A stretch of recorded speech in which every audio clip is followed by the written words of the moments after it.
Coba bayangin, kamu sudah upload video berhari-hari, kamu sudah edit sampai larut malam, kamu sudah belajar algoritma dari sana-sini, tapi hasilnya penonton nggak naik-naik. Subscriber tetap segitu aja, dan YouTube kayak nggak peduli dengan semua usahamu. Dan yang lebih menyakitkan, setiap kali kita buka YouTube Studio, grafiknya kayak gunung yang belum pernah kita daki. Rata, datar, tidak bergerak. Tapi tenang, ada alasan kenapa itu terjadi dan seringkali masalahnya bukan karena kita kurang berbakat. Bukan karena kita kurang editan keren, tapi karena kita terjebak dalam kesalahan pemula yang hampir semua YouTuber pernah lakukan di awal perjalanan mereka. Hari ini kita bongkar satu persatu. Kalau kamu bisa menghindari semua kesalahan ini, channel kamu nggak cuma naik, tapi bisa meledak dari yang kita kira. Yang pertama, kamu terlalu fokus pada konten, tapi melupakan penonton.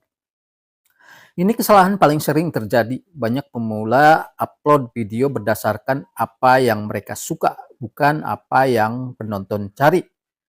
Kamu boleh suka edit video estetik, kamu boleh suka voice over yang tenang, tapi kalau penontonmu sebenarnya butuh tutorial cepat, maka video kamu bakal tenggelam. YouTube bukan tentang kita, YouTube tentang audiensimu. Mulai hari ini, sebelum bikin video, tanya diri kita sendiri. Siapa yang bakal nonton? Masalahnya apa?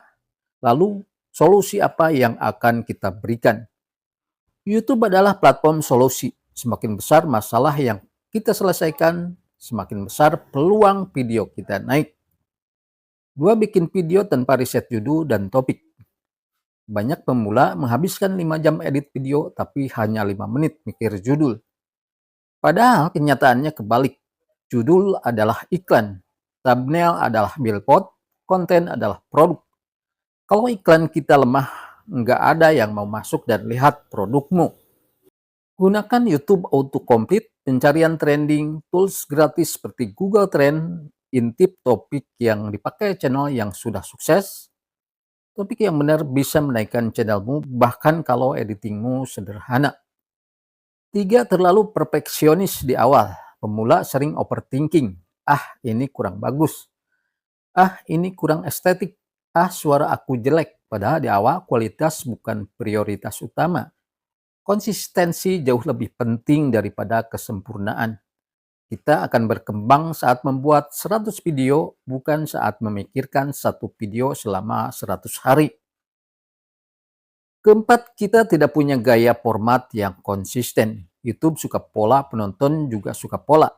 Tapi kalau hari ini kamu buat vlog, besok review, lusanya gaming, minggu depan motivasi, YouTube jadi bingung. Penonton juga bingung.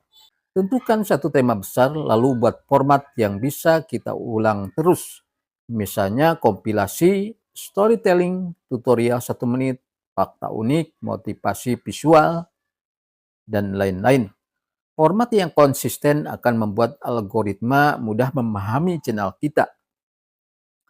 5, membuat video terlalu panjang padahal tidak dibutuhkan. Pemula suka memanjangkan durasi demi watch time, tapi akhirnya banyak bagian yang membosankan. Ingat, video bukan novel. Penonton modern ingin cepat, padat, jelas. Potong semua bagian yang tidak penting, jeda terlalu lama, intro bertele-tele, ucapan tidak perlu. Video yang padat justru punya retensi lebih tinggi. 6, tidak menaruh hook yang kuat di 3 detik pertama. YouTube memberi sinyal ke algoritma berdasarkan retensi awal. Kalau di 3 detik pertama penonton drop, video kamu otomatis dianggap kurang baik.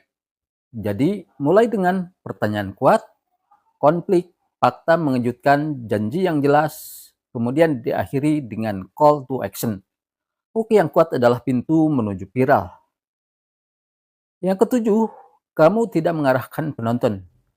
Banyak pemula cuma bilang, jangan lupa like, komen, dan subscribe ya, tapi tidak menjelaskan kenapa penonton harus melakukannya. Call to action yang efektif bukan memerintah. Call to action yang efektif adalah memberi alasan. Contohnya, kalau kamu pengen belajar cara naikin YouTube lebih cepat, Klik subscribe agar kamu nggak ketinggalan strategi berikutnya. Nah, itu contoh yang halus tapi ngena. Yang kedelapan adalah tidak menganalisis data. Ini penting, YouTube selalu ngasih petunjuk, tapi banyak pemula nggak pernah buka analitik. Lihat 3 hal ini. Yang pertama, retention. Bagian mana yang bikin penonton keluar? Kedua, CTR. Apakah judul dan thumbnail kita kuat? Ketiga, traffic search. Dari mana orang menemukan video kita? Data YouTube tidak akan bohong. Data adalah guru yang paling jujur. Kesembilan, mengharapkan hasil besar terlalu cepat. Kesalahan paling mematikan ingin viral sejak video pertama, padahal semua channel besar memulai dari nol. Semua kreator pernah merasakan view 10, komentar 0, like 1, itu pun like dari teman sendiri. Channel naik bukan karena viral, tapi karena konsistensi yang diulang. YouTube itu maraton, bukan sprint. 10, tidak memposisikan diri sebagai brand. Kamu bukan hanya upload video. Kita bukan hanya upload video, kita sedang membangun identitas. Brand adalah cara orang mengingatmu.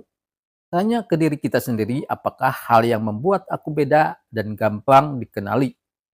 Itu bisa dilakukan dengan beberapa cara, seperti cara bicara, gaya visual, tone warna, gaya cerita, nice tertentu. Brand bukan dibuat dalam sehari, brand terbentuk melalui ulang-ulang. Kalau kita sudah melihat semua kesalahan ini dan merasa masih melakukannya beberapa, bahkan semuanya, tenang. Yang penting kita tahu sekarang dan kita bisa berubah mulai hari ini. YouTube bukan tentang siapa yang paling cepat. YouTube adalah tentang siapa yang mau bertahan paling lama.